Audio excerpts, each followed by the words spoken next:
My name's Crockett, and I collect things. I collect anything from wrestling figures, beer glasses, beer signs, beer memorabilia, up to action figures. Whatever it is, whatever I can find, if there's a deal, well, I'm going to go ahead and make a bid on it. Making a bid? Hey, why not buy it now? I'll definitely do whatever I can to make sure those rare figures come home with me. You can check out my latest finds right now on eBay Buys. Alright guys, what's up? A lot of people have been wondering whatever happened to flea market finds and where they've been, where those videos have been. Truth is, I haven't been able to get out to many flea markets. I had a busy summer this month with working and everything. But I do a lot of eBaying, and I do a lot of collecting. As some of you may know, especially from the intro you just saw, that I collect action figures, I collect beer signs, whatever I feel like is a good nostalgia factor. I collect soda cans, whatever. So recently, I've made a couple eBay purchases. They were all action figures, as you're about to see. But starting off first, we'll start with this one first. It's the LJN Demolition Axe. I paid $30 for this. Now, before you jump ahead and say, well, why would you pay $30 for a wrestling figure? This is actually a pretty tough one to find. Black cards tend to go more expensive. Besides that, black cards meaning they were on the black back. The background was black. He's a blue card, but he's one of the harder to find of the blue cards.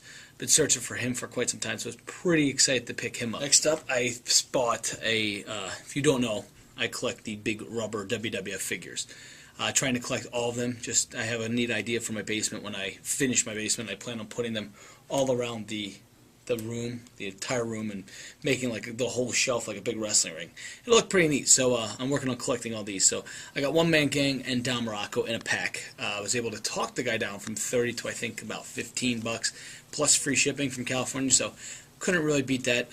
Not in the best shape, but again, shape doesn't really matter. I just pick up whatever I can where I can. Like I said, mostly I collect wrestling figures. That's what I'm collecting right now. But I also collect bootlegs. And bootlegs are there's all sorts of different bootleg figures, but I stick mostly in the 80s. And when I was a kid, my mom used to take me to the dollar store, things like that, and I pick up these generic-looking wrestling figures. And now, generic figures are tough to put a price on because no one really collects them, but those who do collect them are willing to pay money, but they're hard to find because they don't have any names, technically, like Hulk Hogan or Ultimate Warrior. They're just kind of random guys like Egg Champ, so you don't really know how to find them on eBay because people don't know how to sell them. So it's tough to come across them, but they're not worth anything. But I tend to pay from no more than $20 to $30. So my first lot I got, which I was pretty excited about, was this lot of 4 generic guys.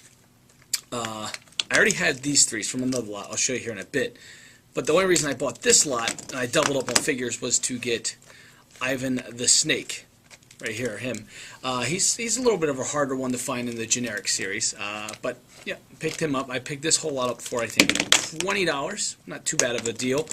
Now, this lot is the lot I was most excited about. Recently on eBay, I paid, I think, 25 bucks for everything, and it came with the generic figures. Now, the neat thing with the generic figures is there's a bunch of different kinds of, look at this is a disaster. There's a bunch of different brands of generics. There's a bunch of different toy companies that did the generic figures. But I haven't bored anybody near to death yet.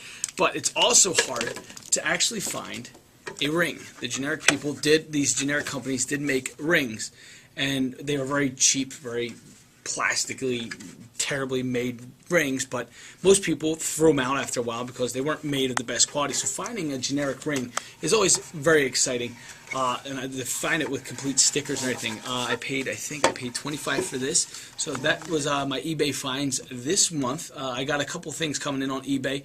Nothing exciting, but I'll do a review of it. Like, subscribe, follow me on Facebook, Twitter, all that stuff. All links will pop up, I'm sure, eventually somewhere on this video. But yeah, if you got anything that you think I might be interested in, send me an email, tweet me, whatever, and I'll keep you updated on my eBay account. Like this.